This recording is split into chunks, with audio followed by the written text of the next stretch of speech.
I'm asking, should Ofcom regulate streaming giants? Now, the Prime Minister is set to provide the broadcast regulator Ofcom a legal basis to hold streaming giants to account. So that is people like Netflix, Amazon Prime. Now, this comes in the wake of Harry and Meghan's docu-series. I don't know whether you watched it, but the couple made some serious accusations against the royal family, the institution and the United Kingdom as a whole, describing it as the Empire 2.0. Akua Hirsch is the person who initially coined that phrase. I watched and thought, well, I don't know what she's talking about. New powers would allow Ofcom to fine these companies up to £250,000, which I actually don't think is enough money, seeing as they're prepared to pay 110 million or whatever it was to that lot. So for the Great British debate this hour, I'm asking, should Ofcom regulate streaming giants? Let's see what my panel think of that. I'm joined by political commentator Sam Dowler and also broadcaster and journalist Danny Kelly. Danny, I'm going to start with you then. Why, thank you. You're lucky that Sam didn't kiss you on the lips. Yes, this kissed Calvin on the lips by accident. I'm glad I missed this. This involved a moment with Father... Yes, but Father Calvin Robinson, of all people. No, you kissed him on the lips. Oh, God. The holy water's bubbling as we speak. Praise be. But what if he'd done that to you by accident, Danny? Oh, he'd have got a headbutt. He'd have got we call it in Liverpool a Kirby kiss. So what do you think? Netflix. I think you're right, Nan. £250,000 is just a drop in the ocean to Netflix. If they're paying what was the total cost? 100 million? About 100 million for them. So what's £250,000? They would gladly break the rules, knowing that all they've got to do is pay £250,000. My only hesitancy here is that did Harry and Meghan know that the paparazzi shots weren't taking photos of them? Because Netflix would have produced it, they would have watched it before Netflix gave it the green light. But would they have known that was misleading? Well, first of all, one of them was Katie Price outside Crawley Magistrates Court. They would know if they've been outside court for whatever reason. I don't think the court was featured. No, there was actually in the background, somewhere in the background, you could actually see it. So she was on her way or coming out of court or something. The other one was, there was one at the end, the limousine shot, which was Donald Trump, one of his aides, was actually on his way to prison after being done for...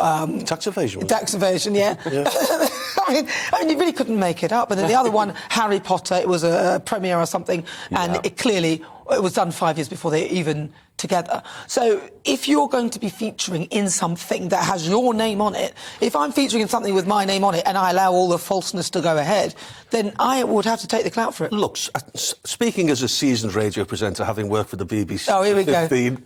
Sounds new to all of this. It's only been 40 minutes. 41 minutes and he's talked about it. Tell us all about it. Well, funny you should ask. Go on. I'm not a fan of Ofcom. I think that they clamp down too readily and they always err on the side of caution. Yeah. So I'm not a fan of Ofcom. Should they get involved with Netflix? Well, as we've agreed, 250 grand ain't going to touch them. I'm more worried about what people can see on YouTube. You know, you can go on YouTube and see so many factually inaccurate documentaries. Yeah, but, of course. It's like your guest said about 2,000 Mules, whatever it was. I have to say one thing, first of all, is that Netflix have said, a spokesman for Netflix said that they were supportive of measures to update the legal framework and bring up that's our statement at the end. UK. What are you reading that for? I do that at the end of the debate. Just ruin the whole segment. Listen, this is not your show.